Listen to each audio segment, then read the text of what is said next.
Azərbaycan benzinini almaq Ermənistan vətəndaşları üçün çox sərfəlidir. Öyrənmişəm ki, növbələr də var. Axaras xəbər verir ki, bu barədə Ermənistanın Xarici İşlər Naziri Ararat Mirzoyan ictimai televiziyada bildirib.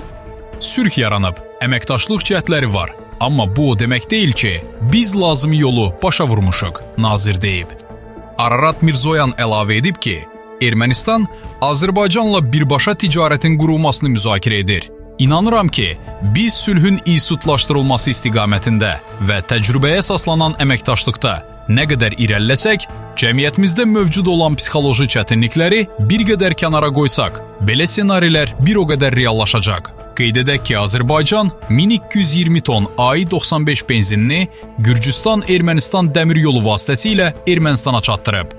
Bu barədə razılaşma noyabrın 28-də Qəbələ şəhərində Azərbaycan Baş Nazirinin müavini Şahin Mustafayev ilə Ermənistan Baş Nazirinin müavini Miger Qriqoryanın görüşündə əldə olunub.